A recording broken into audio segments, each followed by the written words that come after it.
Hi అండి. ఇంట్లో ఎప్పుడైనా చపాతీలు చేసినప్పుడు పిండి కొంచెం మిగిలిపోయిందనుకోండి, ఈ రెసిపీనైతే ట్రై చేయండి. చాలా యమ్మీగా ఉంటుంది. ఈవినింగ్ టైమ్ స్నాక్స్‌గా కూడా చాలా బావుంటుంది. చూసారు కదా! చపాతీ పిండిని ఇలా సన్న సన్న రోల్స్‌గా చేసుకొని, ఇలాగ చిన్న చిన్న పీసెస్‌గా కట్ చేసుకొని పక్కన పెట్టుకోవాలి.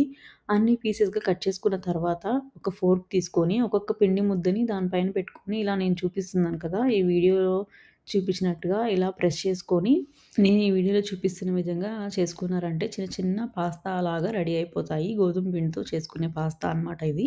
ఇలా మొత్తం రెడీ చేసుకున్న తర్వాత ఒక బౌల్‌లోకి వాటర్ తీసుకొని అది బాగా మరిగిన తర్వాత కొద్దిగా సాల్ట్ అండ్ మనం ముందుగా చేసి పెట్టుకున్న పాస్తాని కూడా ఇందులోకి యాడ్ చేసుకొని కొద్దిగా ఆయిల్‌నైతే యాడ్ చేసుకుంటున్నాను. దానివల్ల ఏందంటే కొద్దిగా అతుక్కోకుండా విడివిడిగా ఉంటాయి.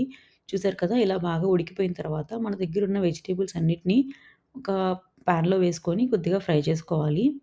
ఇది బాగా ఫ్రై అయిన తర్వాత టమాటో కెచప్ అండ్ అలాగే చిల్లీ సాస్‌ని కూడా ఇందులోకి యాడ్ చేసుకొని బాగా కలుపుకోవాలి.